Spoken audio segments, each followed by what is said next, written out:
having a feeling or a desire or an impulse will never make you a bad person. You're an amazing person. These thoughts are coming by you to test you. And you have to eliminate the possibility that you'll fall for one of them. Because what happened... Hey guys, just wanted to discuss something that maybe affects more people than we think it does, and I would like to put this out there just in case, the off chance that someone finds this and needs it. So I want to talk about traumatic brain injury and impulse control / multiple personality issues. And one of the reasons I want to discuss this is simply because I've actually been through this, and I found a way out without medication, without doctor visits, without anything other than taking care of this on your own. And I have to say, as the experimental astronaut for this, for going inside a fragmented mind, I think that I did a pretty good job. Sorry, I'm also looking for wild fungi. Kind of cool to do mycology and to identify mushrooms and different things like that. Waiting on the next house I gotta go to for work. But, you know, after my car accident, at first I didn't realize it, but there was a major personality shift involved in that. And it's not so much the person that you are, because the person that you identify with, I truly believe, is a non-local thing, your soul. It's not part of the physical body. So my brain may have been damaged, but the person that I was inside of that whole situation never did change. And one thing that helped me to deal with impulse control was meditation and a tremendous amount of inner exploration. See, this kind of person, when you're dealing with impulse from traumatic brain injury, CTE, things like that, that's not something that you can stop sometimes. It's the kind of impulse that if you don't accomplish it, literally the entire world will fall apart around you. And being an outside observer to that, you may think this person's weak, this person doesn't know how to handle themselves, but the truth of the actual thing is you have no idea what's going on in there. You have no idea the state of anxiety that the body gets put into if you don't accomplish the goal that it's trying to have put over to you. So a lot of times we'll do things that we don't even want to do, or on the way there, you know, don't do this, don't do this, don't do this, don't do this. You get there and you do it anyway.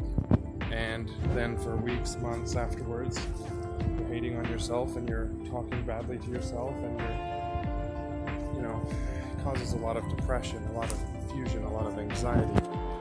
And this anxiety cannot be curbed in a normal, traditional sense. And the only way to curb that anxiety is to actually go out and do what the impulse says to do. Well, and that goes hand in hand a little bit with having a different personality. You know, say you're at home and you feel one way about things, and you express to the people around you that you feel a certain way about things. Then you leave, you go somewhere, go to your friend's house, your other parent's house, you just go somewhere different, and you have different beliefs, different core values, different, you know, entire different person inside of you that only comes out when the people you care about are not around. I dealt with this back in like 2008, 2009 probably was the time period of that it hit me the most. And you know, all this stuff, it's not like I knew it was coming. I didn't know anything about CTE, I didn't know anything about car accidents, I didn't know anything about traumatic brain injuries. I had only had the original CAT scan that I got at the hospital. Well, I have to say, I felt like I wanted to die. I didn't love myself, I didn't care about me. I was really upset. Sorry, that yellow jacket was a little unhappy I was near his house. I was upset with the fact that the person I am only aligns with goodness. The person that I really am is kind-natured, is wanting to take care of others, loves everything, everyone, every animal, every insect. And you know, I went went through a time period where it seemed to be quite the opposite. And it just so happens it was during my exploratory years as a child when you're trying to figure out who you are. And it's very confusing when the kind of person you wouldn't hang out with becomes you. That's really difficult. And yeah, I mean, there was definitely a couple times when I was so down in the dumps, to reuse a saying, that I definitely was considering death as an option. But having already been there in the car accident, I knew that wasn't going to do it. So I had to figure out what's the difference between an impulse and an action. Obviously, an impulse is a thought, an impulse is a desire, and an action is a completion. So, what I started out with the very beginning, obviously I fulfilled the impulses at first. And afterwards, I learned how to pretend the impulse happened, in a way, imagine it, fantasize it, but through meditation to a point where it feels very real. And this almost accomplishes the goal that we're after, but what happens is that after a series of faking it, you really want the real thing, the physicality of it. You want that. That's just how it works. It doesn't become enough, and the reason is it's a trick on the mind. It's levels aren't right. Things need to be filled, and it basically comes down to more of a self-realization situation. You need to figure out what are the actions and what are the results of what I'm doing. And is this other person really me? Are they really separate from me? Or are they separate from me because I don't want to face the fact that I'm capable of doing certain things? And to be fair with you, a lot of it falls under that third option. A lot of it is stuff that you want to do anyway, that you've created a reason and an excuse to do. And if this happens to you at a young age, you never really learn how to accept consequences and how to accept the fact that maybe you can't fulfill that. Maybe that certain things are better kept imaginary and never having fulfilled them at all. And I have to tell you one thing.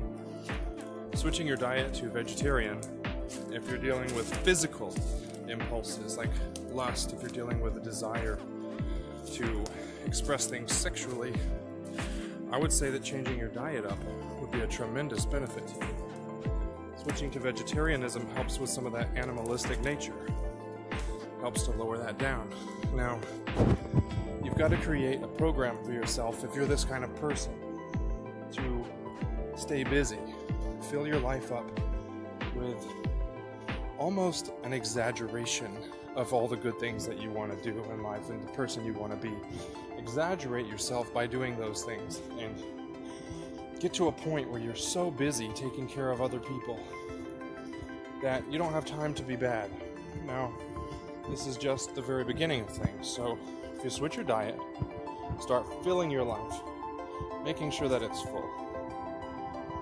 This will start to curb that carnal section. Now, there are some of us who have these issues that are a little bit deeper, where they're seated. It's more of a soul thing. It's inside of us, and these impulses are things that, say for instance, you don't want to think about sex with someone because you feel that that's lust and that that's a sin or something. So if that's the kind of thing that's happening to you and your mind is running wild and causing you to think it anyway, you're going to be in a state of absolute terror and just hatred, self-loathing. And sorry, just looking again at the ground. It's not the kind of thing that promotes a healthy being. So what you have to do is you have to understand that thoughts are just thoughts. Having a thought does not make you that thought, does not make you a bad person. Having a feeling or desire or an impulse will never make you a bad person. You're an amazing person. These thoughts are coming by you to test you.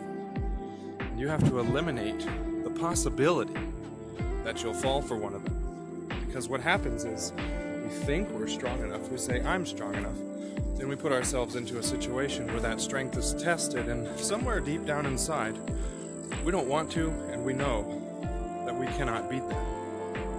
Well, you have to develop a side of you that knows that it can beat it. Because if you've 100% confirmed to yourself that you will not do something, you won't. If you continue to, it's because you didn't believe you could really do it to start with. So meditate, breathe, stay busy, talk to yourself with loving words, and take this one day at a time. Because dealing with another person inside of you, or another side of you, or impulse control, or just strange thoughts, can be trying. But once you get through it, you'll have an amazing ability to help those around you. You'll know things that that other people have a hard time dictating or translating or speaking about. I promise you'll be very useful to God. Anyway, be still here. If you need help with any of this stuff, let me know. I truly believe I've 100% beat it, and I think I could help anybody out there who needs it. So I love you guys. Yeah, BSV.